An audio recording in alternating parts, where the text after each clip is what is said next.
যে ইহুদিরা অত্যাচার নির্যাতন আমাদেরকে করতেছে, আজকে মুসলমানের কলিজার মধ্যে আগুন লেগেছে, আজকে মুসলমানের কলিজার মধ্যে আগুন লেগেছে।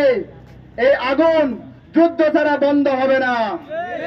আমি আজকে বলতে চাই, আজকে আমাদের বাচ্চারা, আমাদের মা বোনরা যে অত্যাচার নির্যাতন শিকার হচ্ছে, ছোট্ট একটি বাচ্চা বলতেছে নো ওয়াটার নো ফুড, তাদের এখনো খাবারের অনেক সংকট।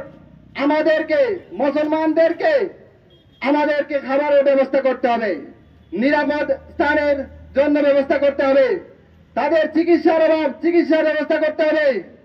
আমরা গোটা পৃথিবীর মুসলমানদেরকে ঐক্যবদ্ধ হয়ে এই জালিমের গোষ্ঠীর সাথে যুদ্ধ ঘোষণা করতে হবে।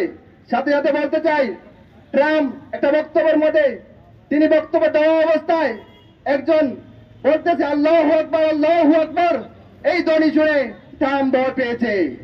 আপনারা জানেন মুসলমানদের ইতিহাস রক্ত দেওয়ার ইতিহাস, মুসলমানদের ইতিহাস জীবন দেওয়ার ইতিহাস, মুসলমানদের ইতিহাস শহীদ হওয়ার ইতিহাস।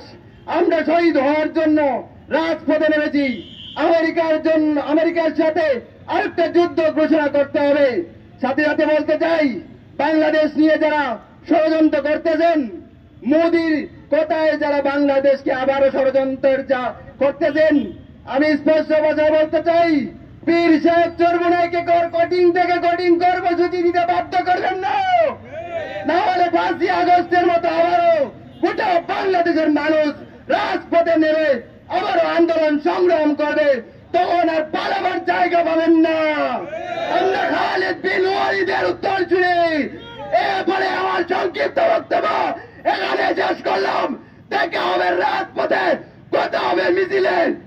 আসসালামু আলাইকুম।